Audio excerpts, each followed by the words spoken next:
front of the remains of Monroe Station. This is the burnt-out ruins of what's left of the last way station built by Baron Collier many years ago when he built the Tamiami Trail, which obviously led from Tampa to Miami through the Everglades. This was one of the very few way stations. They were spread out every so many miles for travelers to stop at for gas, lodging, food, etc.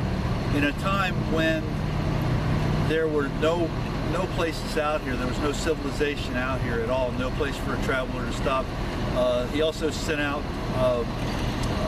patrols that would help stranded motorists. If you broke down in between one of the two way stations, somebody would come out there from here or one of the other way stations to you, find you, and bring you back, repair your vehicle, send you on your way. This burnt down during a photographer's stunt. Now, obviously that person is foolish, and I'm sure that person feels a certain kind of regret for having caused this incident.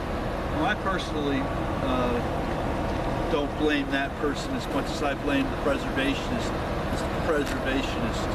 The government, the do-gooders, the well-wishers who did nothing. We came here 2 years ago. Well, we've been here several times, but I think the last time we were here was 2 years ago. Maybe it was last year. In any event, the thing was standing. We actually were able to go inside of it and view it from the inside, and it was in decent condition. It wasn't falling down. It was savable.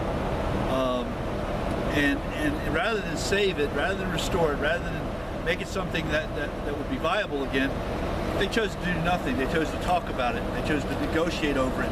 They chose to basically ignore it, and they are the ones who allowed this to happen, as far as I'm concerned. This should not ever have happened. Why don't we take a look and see what the remains of the Monroe Station look like. And you're not going to be able to tell this from the video, but you can still smell the charred ruins. Still very much prevalent.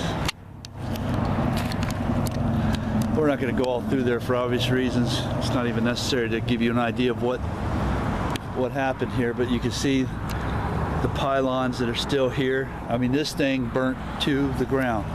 It wasn't as you can see, there's a couple of timbers on top of one another, but there's nothing of the original structure. This thing just burnt to the ground. And overnight, I mean, in a very short time. So that's the sad tale of Monroe Station, which was a national landmark, national historic landmark that somebody or a group of somebodies did not believe was worth saving and preserving. This sad tale of lost history.